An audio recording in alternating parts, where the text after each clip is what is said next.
नमस्कार, मैं राजेंद्र रत्नू आरंभ एजुकेशन स्कूल चौपासनी से। आज हम हिंदी व्याकरण का प्रथम चैप्टर पढ़ रहे हैं, समास। पहले आपने पिछली क्लास में पढ़ा था सार्थक और निर्थक शब्द, आपने पिछली क्लास में पढ़े थे। सार्थक शब्दांश वो शब्दांश है जिनका कोई ना कोई उचित अर्थ होता है, वो शब्दांश सार्थक शब्द कहलाते हैं। और निर्थक शब्दांश वे शब्दांश है जो पिछली क्लास में हम उसका मतलब होता है उनका कोई शाब्दिक अर्थ नहीं होता है। अब यहाँ ध्यान रखें, दो या दो से अधिक शब्दों के सार्थक मेल को हम समास कहते हैं। इसमें दो समास पद क्या होता है, समास विग्रह क्या होता है, देखें आगे किस प्रकार से समास और समास विग्रह कैसे होगा। देखें, शब्द है पाठशाला। देखें, पाठ के लिए शाला वह स्थान जब बालक पढ़ने के लिए जाता है उसे पाठशाला कहते हैं। दूसरा है दीप शिखा। दीप की शिखा, दीप शिखा मतलब होता है एक स्थान पर रखे विभिन्न प्रकार के दीप। इसको यदि विग्रह करके यदि देखें तो होगा दीप की शिखा मतलब वह स्थान जहाँ जिस स्थान पर एक दीप को प्रज्वलित किया जाता है। अब हम पढ़ रहे हैं समास के भेद। हिंदी में समास सामान्यतः समास 6 प्रकार के होते हैं। प्रथम है आपका अव्ययभाव समास, दूसरा है तत्पुरुष समास, तीसरा है आपका द्विगु समास, कर्मधारय समास, द्वंद्व समास और बहुव्रीहि समास।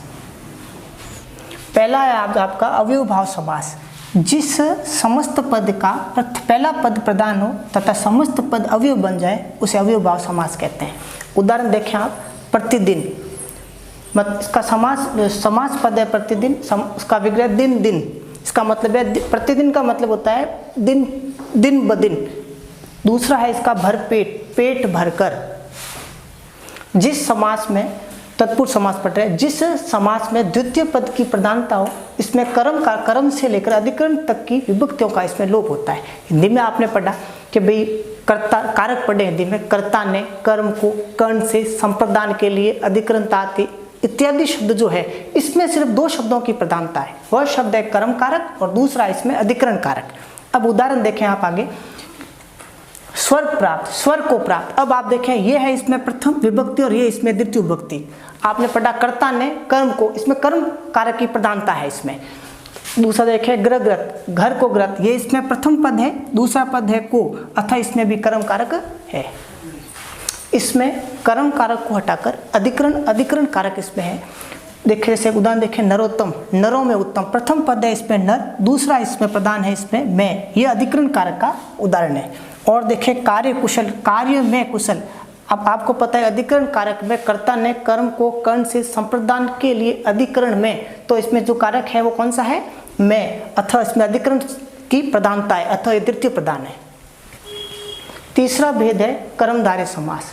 जिस समास में विशेषण विशेष्य उपमान का संबंध रहता है उसे कर्मधारय समास कहते हैं।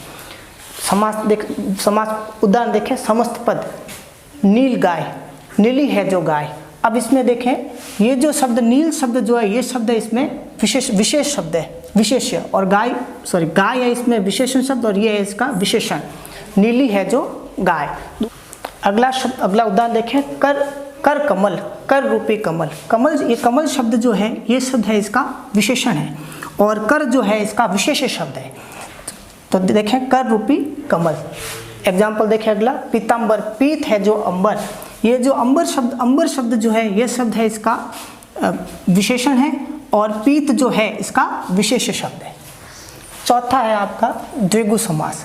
जिस समास का प्रथम पद संख्यावाची हो तथा समस्त पद किसी समूह का बोध कर दे। समूह मतलब एक संख्या में ज़्यादा लोग इकट्ठे हुए समूह कहते हैं। देखो आगे पहला एग्जाम्पल, समस्त पद देखें, 2 पैरों का समूह, अर्थात इसमें प्रथम पद क्या है, संख्यावाची है, दूसरा क्या कि समूह का बोध कराता है।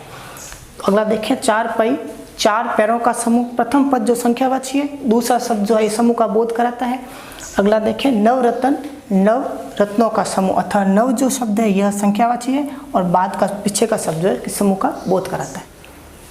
5वां है द्वंद्व समास। जिस समास में दोनों पद प्रधान हो और उनका विग्रह करने पर इसमें और शब्द का लोप होता है। जैसे दिन रात, दिन और रात, अथवा इसमें और शब्द का लोप है। राजा रानी, राजा और रानी। अन्न जल, अन्न और जल। दाल रोटी, दाल और रोटी। कहने का तात्पर्य है इसमें और शब्द का लोप करेंगे तो इसमें समस्त पद का समास विग्रह से बनेगा। अगला समास है बहुव्रीहि समास। जिस समास में कोई पद प्रधान नहीं होता है, जिसके समस्त पद जो है किसी अन्य पद के विशेषण का कार्य करता है। उदाहरण देखें, नीलकंठ, नीला है जो कंठ अर्थात शिव। दशानन, 10 है जिसके आनंद अर्थात रावण। अब देखें इसमें ये पूरा विग्रह करने से प्रधानता जो शब्द है शिव है, इसमें विशेष शब्द है शिव। दूसरा देखिए, दशानन 10 है जिसके आनंद अर्थात रावण, अतः इसमें तीसरे पद की इसमें प्रधानता है।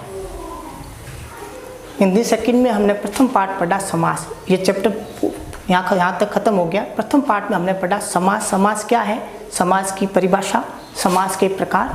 अब देखें समास की परिभाषा में क्या पढ़ा, 2 या 2 से अधिक शब्दों के सार्थक मेल को समास कहते हैं।